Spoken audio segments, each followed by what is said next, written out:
तो कहानी की शुरुआत होती है सुबह के वक्त से। एना के पिता जेन उसे जगाता है क्योंकि वो बाहर जाने के लिए बहुत ज्यादा एक्साइटेड था। वो अपनी मॉम से कहता है चलो ना बाहर चले, मुझे स्विमिंग करनी है। एना उसे समझाती है आज नहीं, आज उसे भी काम जाना है और जेन को भी स्कूल जाना है।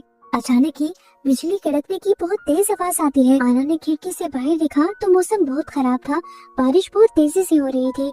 सड़कों पर भी पानी भरना शुरू हो जाता है। आना समझ जाती है कि उसका बेटा इसे पानी को देखकर स्विमिंग करने को कह रहा था। है रबी के लिए उसे हालात तय खराब नहीं लगते कि वो अपना काम शाम छोड़ दे। वो नाश्ता बनाना शुरू करती है और साथ में जेन को संभालने लग जाती है। उसी टाइम उसकी मॉम की कॉल आती है उसे, जो उससे नॉर्मल हाल चाल पूछ रही थी।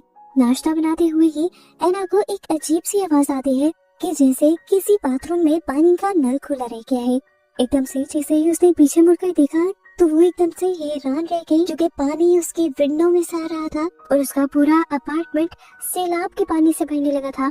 हालांकि वो इस टाइम 3rd फ्लोर पर थी। इस टाइम वो पैनिक हो जाती है और फौरन अपना सामान बांधने लगती है। तभी मैनेजमेंट अनाउंसमेंट करती है कि सैलाब का पानी बिल्डिंग की 3री मंजिल तक आ गया है और सबको ऊपर वाली मंजिलों पर जाना होगा। एलिवेटर भी इस टाइम खराब हो चुके थे। जेन बहुत शोर कर रहा था, बार बार आना से स्विमिंग करने को कह रहा था, तो आना उसे डांट कर टेबल पर बिठा देती है और दोबारा अपना सामान पैक करने लगती है। इस टाइम पर उसे अपनी कंपनी के सिक्योरिटी एजेंट का फोन आता है, जो उसे बचाने आ रहा होता है।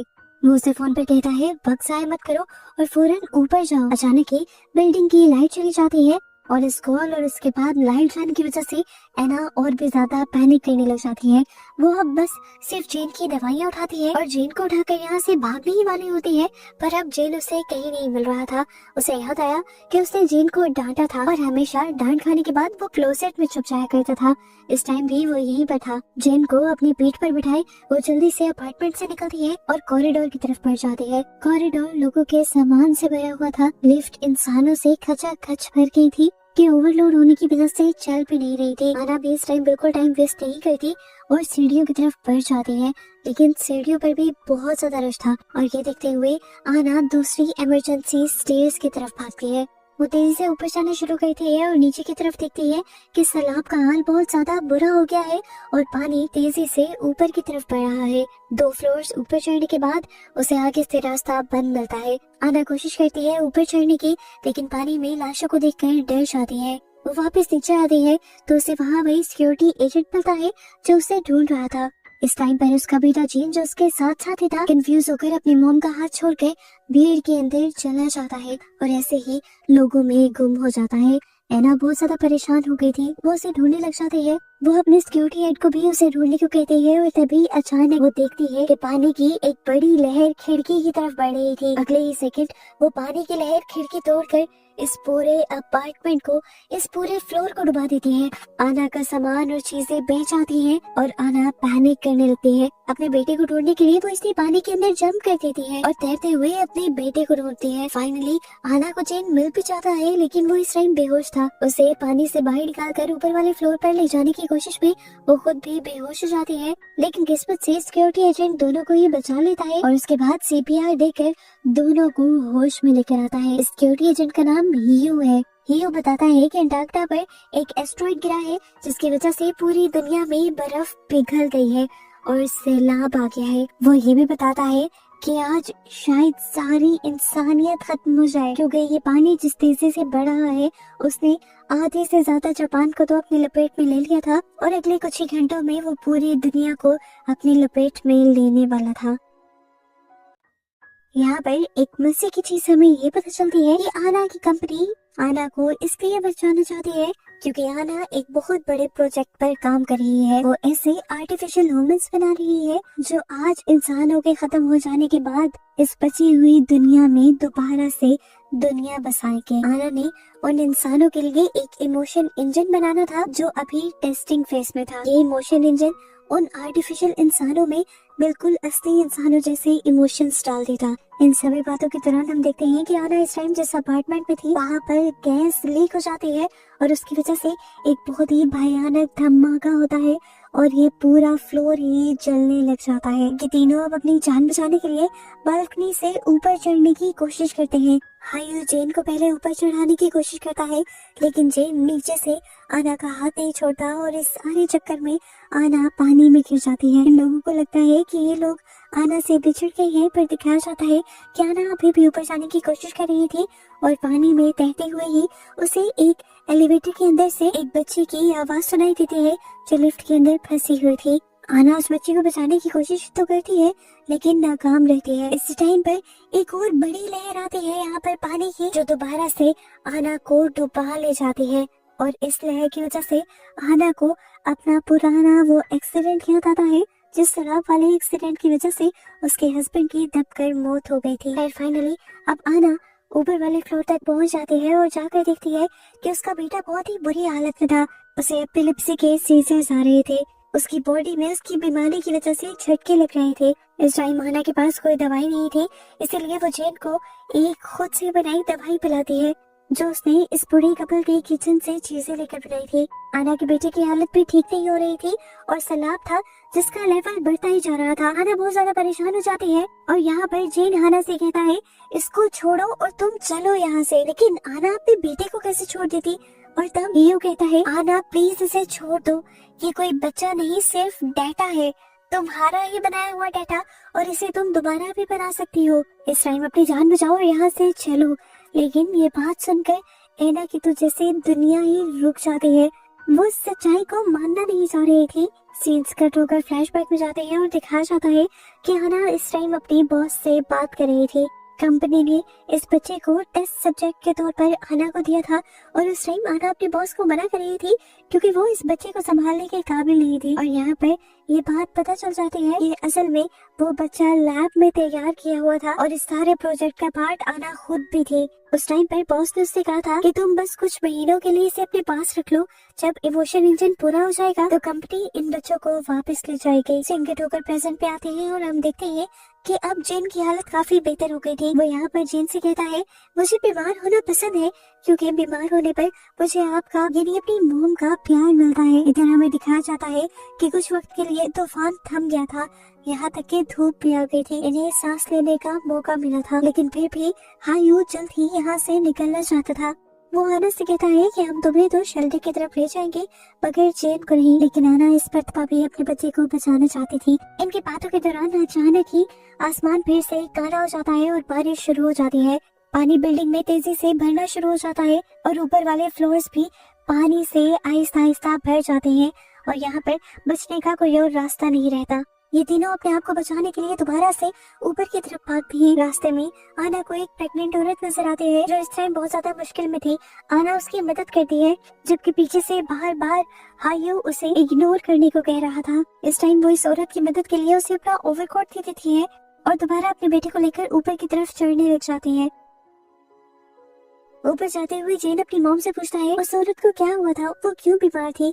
आना उससे कहती है वो औरत बीमार नहीं है बल्कि वो एक बेबी को पैदा कर रही है। ये देखकर जेन शॉक हो जाता है और आना से पूछता है क्या आप भी मेरे टाइम पर इतना ही ज्यादा दर्द में थी। ये सुनकर आना रोने लग जाती है। इस टाइम दोबारा हीरो आना से यही कह रहा था कि इस बच्चे को छोड़ो और खुद तेजी से ऊपर की तरफ बढ़ो, लेकिन इस टाइम जो जेन ने बात कही थी उसने आना को इमोशनल कर दिया था, इसीलिए वो ही उससे कहती है कि मैं अपने बेटे को साथ लेकर जाऊंगी, कभी नहीं छोड़ूंगी। ये लोग अब तेजी से ऊपर की तरफ बढ़ने लग जाते हैं और फाइनली छत पर पहुंच जाते हैं। यहाँ पर ये लोग देखते हैं कि एक हेलीकॉप्टर उन्हें रेस्क्यू करने के लिए आ रहा था। इन सबको बताया गया था कि आना को जरूर बचाना है क्योंकि आना के ऊपर इस टाइम पूरी इंसानियत डिपेंड कर रही है। एक नई इंसानियत को बनाने और बचाने के लिए आना का काम बहुत ज्यादा जरूरी है। आना को तो ये लोग रेस्क्यू कर लेते हैं, लेकिन आना जेन को भी साथ चलने को कहती है। सिक्योरिटी गार्ड इस टाइम जेन को न्यूमैन 77 कहकर अपनी तरफ खींच लेती है और ये देखकर आना बिल्कुल तड़प जाती है।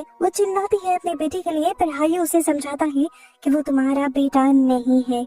हायू यहाँ पर ये राज भी बताता है कि हमारी बॉस भी मरी नहीं है बल्कि वो अपने बच्चे को बचाने के लिए अपनी कंपनी को छोड़कर भाग गए हैं। यहाँ पर गार्ड्स जेन को इंजेक्शन लगाकर बेहोश कर देते हैं और उसका सर शेव कर देते हैं और यहाँ पर आना उन गार्ड्स से रहम की भीख मांगने लग जाती है। आना को बचाने के लिए हीरो गार्ड से भी लड़ता है, लेकिन एक गार्ड हीरो को ओवरपावर कर देता है और यहाँ पर उसे एक गोली भी मार दी जाती है। ये लोग उसे बताते हैं कि यहाँ पर कोई शेल्टर नहीं है, सबके सब मर जाएंगे और यहाँ से सिर्फ बचकर जाएगी तो वो सिर्फ आना है। ये लोग आना को अब खुद पकड़ लेते हैं, जिसके बाद जेन का सर काट कर उसके सर में से डाटा चिप निकाल लेते हैं। हेलीकॉप्टर सिर्फ आना और उस चिप को लेकर उड़ जाता है और नीचे पूरी दुनिया सैलाब में डूब रही होती है। इसी टाइम पर जमीन से 7 रॉकेट्स निकलते हैं। डायरेक्टर हुई सू बताता है कि 15 मिनट में मेट्रॉइड्स जमीन से टकराएंगे और सब खत्म हो जाएगा। साइंटिस्ट को नया इंसान बनाने के लिए सिर्फ मॉम्स इमोशन चाहिए, इसीलिए वो आना का इस्तेमाल कर रहे हैं। ये कहते ही आना की एक नई स्टिमुलेशन शुरू कर दी जाती है और पता चलता है कि असल में ये सब कुछ जो हो रहा था वो सच में नहीं हो रहा था। नए इंसानों को बनाने के लिए असल में उन लोगों को मॉम के इमोशन चाहिए थे, इसीलिए आना के ब्रेन के अंदर ये स्टिमुलेशन चलाकर उसे बार बार इस डूबती हुई दुनिया में भेजकर आना को उसके बेटे को बचाने का काम दिया जा रहा था, ताकि आना के जरिए मॉम्स इमोशन वाला इंजन बन जाए और नकली इंसानों को बनाने में वो काम आ सके। यहाँ पे जैसे ही एक मर्तबा आना अपने बेटे को बचा लेती है तो उसके दिमाग में एक दूसरी स्टिमुलेशन शुरू कर दी जाती है और यहाँ पर आना अपने बेड पर जागती है और उसे वही पुरानी कॉल आती है, मगर इस बार वो होशियार थी। कुछ यादें उसे पुरानी याद थी। वो इस टाइम अपने बेटी जेन को समझाती है कि तुमने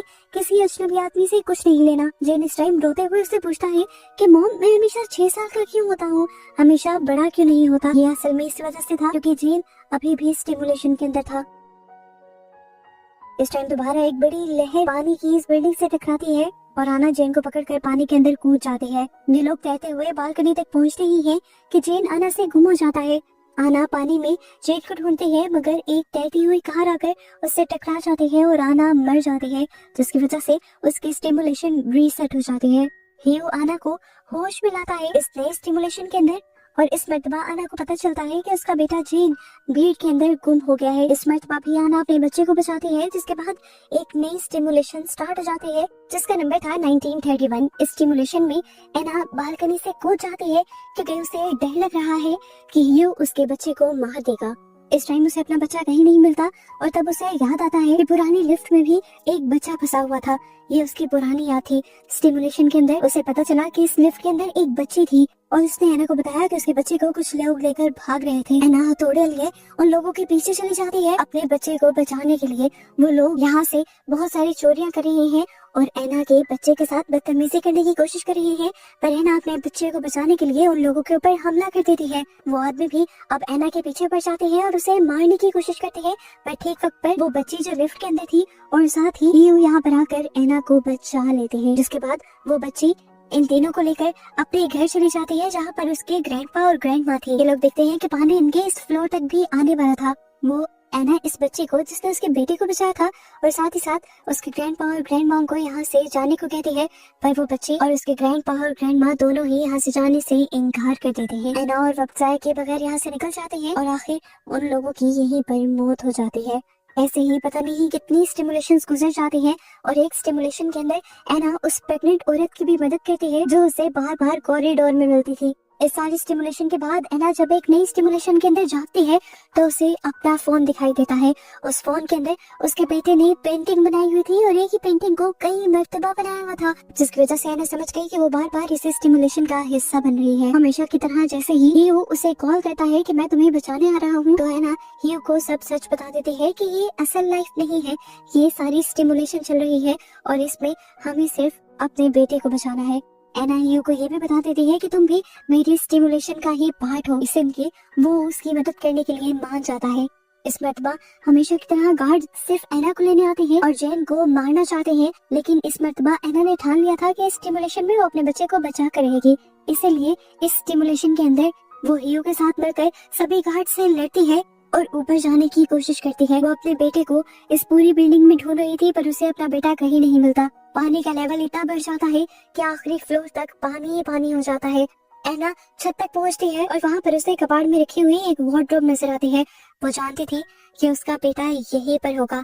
उसे जब खोला तो उसे उसका बेहोश हुआ बेटा जेन यहीं पर मिल गया। जैसे ही वो अपने बेटे को होश दिलाती है तो उसका बेटा कहता है, आपने अपना वादा पूरा किया मॉम, आप वापस आ गए। इस टाइम वो अपने बेटे को गले लगा लेते हैं और सीन कट होकर हमें असली दुनिया में असली ऐना को दिखाया जाता है। इतनी सारी स्टिमुलेशंस में से गुजरने के बाद अब वो मर रही थी। वो यहाँ पर डायरेक्टर से कहते हैं कि आप फौरन मेरी यादों को अपलोड कर दें ताकि मैं हमेशा अपनी स्टिमुलेशन में अपने बेटे जेन के साथ रह सकूं। यहीं से अब हमें मूवी का फ्लैशबैक दिखाया जाता है और उसमें हमें पता चलता है कि जेन और एना का रिश्ता शुरू से ही बस एक एक्सपेरिमेंट का था।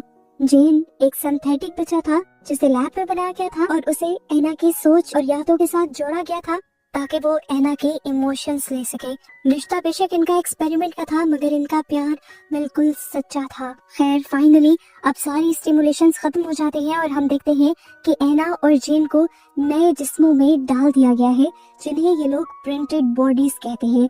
ये इंसानों के नकली जिस्म है और अब इन दोनों माँ बेटा को एक नए प्लेनेट पर भेजा जा रहा है ताकि वहां जाकर ये लोग नई ह्यूमैनिटी की शुरुआत कर सके, एक नई इंसानी कम्युनिटी बना सके। इसी तरह इन दोनों माँ बेटा को दिखाते हुए ये मूवी यहाँ पर खत्म हो जाती है।